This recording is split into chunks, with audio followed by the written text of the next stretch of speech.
ओम नमः शिवाय। तारक पुत्रों के प्रभाव से संतप्त हुए देवों की ब्रह्मा के पास करुण पुकार। ब्रह्मा का उन्हें शिव के पास भेजना। शिव की आज्ञा से देवों का विष्णु की शरण में जाना और विष्णु का उन दैत्यों को मोहित करके उन्हें आचार भ्रष्ट करना। सनत कुमार जी कहते हैं, महर्षि, तदंतर तारक पुत्रों के प्रभाव से दग्ध हुए इंद्र आदि सभी देवता दुखी हो परस्पर सलाह करके ब्रह्मा जी की शरण में गए। वहाँ संपूर्ण देवताओं ने दीन होकर प्रेम पूर्वक पितामह को प्रणाम किया और अवसर देखकर उनसे अपना दुखड़ा सुनाते हुए कहा। देवता बोले, धातः त्रिपुरों के स्वामी तारक पुत्रों ने तथा मयासुर ने समस्त स्वर्गवासियों को संतप्त कर दिया है। ब्रह्मांड, इसलिए हम लोग दुखी होकर आपकी शरण में आए हैं। आप उनके वध का कोई उपाय कीजिए जिससे हम लोग सुख से रह सकें। ब्रह्मा जी ने कहा, देवगणों, तुम्हें उन दानवों से विशेष भय नहीं करना चाहिए। मैं उनके वध का उपाय बतलाता हूँ। भगवान शिव तुम्हारा कल्याण करेंगे। मैंने ही इन दैत्यों को बढ़ाया है, अतः मेरे हाथों इनका वध होना उचित नहीं। साथ ही त्रिपुर में इनका पुण्य भी वृद्धिगत होता रहेगा। अतः इंद्र सहित सभी देवता शिवजी से प्रार्थना करें। वे सर्वाधीश यदि प्रसन्न हो जाएंगे तो वे ही तुम लोगों का कार्य पूर्ण करेंगे। सनत कुमार जी कहते हैं, व्यास जी, ब्रह्मा जी की यह वाणी सुनकर इंद्र सहित सभी देवता दुखी हो उस स्थान पर गए जहाँ वृषभ ध्वज शिव आसीन थे। तब उन सब ने अंजलि बांधकर देवेश्वर शिव को भक्ति पूर्वक प्रणाम किया और कंधा झुकाकर उन लोकों के कल्याणकर्ता शंकर का स्तवन किया। मुने इस प्रकार नाना प्रकार के दिव्य स्तोत्रों द्वारा त्रिशूलधारी परमेश्वर की स्तुति करके स्वार्थ साधन में निपुण इंद्र आदि देवताओं ने दीन भाव से कंधा झुकाए हुए हाथ जोड़कर प्रस्तुत स्वार्थ को निवेदन करना आरंभ किया।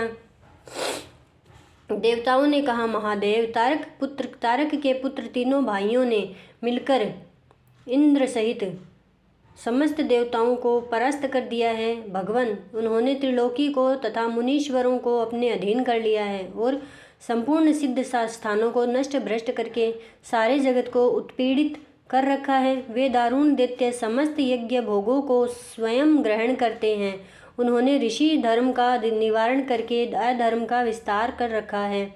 शंकर, निश्चय ही वे तारक पुत्र समस्त प्राणियों के लिए अवध्य है, इसलिए वे स्वेच्छानुसार सभी कार्य करते रहते हैं। प्रभो, ये त्रिपुर निवासी दारुण दैत्य जब तक जगत का विनाश न कर डाले उसके पहले ही आप किसी ऐसी नीति का विधान करें जिससे इसकी रक्षा हो सके। सनत कुमार जी की कहते हैं, मुने यूँ भाषण करते हुए उन स्वर्गवासी इंद्रादि देवों की बात सुनकर शिवजी उत्तर देते हुए बोले। शिवजी ने कहा, देवगण, इस समय वे त्रिपुराधीश महान पुण्य कार्यों में लगे हुए हैं और ऐसा नियम है कि जो पुण्यात्मा हो उस पर विद्वानों को किसी प्रकार भी प्रहार नहीं करना चाहिए। मैं देवताओं के सारे महान कष्टों को जानता हूँ फिर भी वे दैत्य बड़े प्रबल है, अतः देवता और असुर मिलकर भी उनका वध नहीं कर सकते। वे तारक पुत्र सबके सब पुण्य संपन्न है, इसलिए उन सभी त्रिपुरवासियों का वध दुस्साध्य है। यद्यपि मैं रणकर्कश हूँ, तथापि जानबूझकर मैं मित्रद्रोह कैसे कर सकता हूँ? क्योंकि पहले किसी समय ब्रह्मा जी ने कहा था कि मित्रद्रोह से बढ़कर दूसरा कोई बड़ा पाप नहीं है।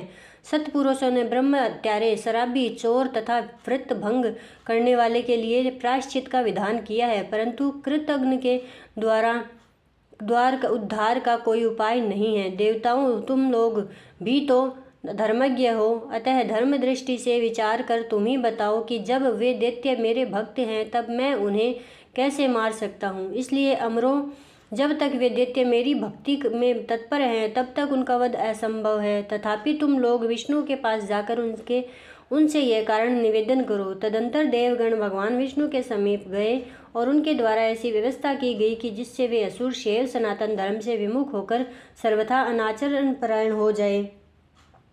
वैदिक धर्म का नाश होने से वहाँ स्त्रियों ने पातिव्रत धर्म छोड़ दिया, पुरुष इंद्रियों के वश में हो गए। यूँ स्त्री पुरुष सभी दुराचारी हो गए। देवा आराधना, श्राद्ध, यज्ञ, व्रत, तीर्थ, शिव, विष्णु, सूर्य, गणेश आदि का पूजन, स्नान, दान आदि सभी शुभ आचरण नष्ट हो गए। तब माया तथा अलक्ष्मी उन पुरों में जा पहुंची। तप से प्राप्त लक्ष्मी वहाँ से चली गई। इस प्रकार वहाँ अधर्म का विस्तार हो गया। मुने तब शिवेच्छा से भाइयों सहित उस दैत्य राज की तथा मय की भी शक्ति कुंठित हो गई। ओम नमः शिवाय।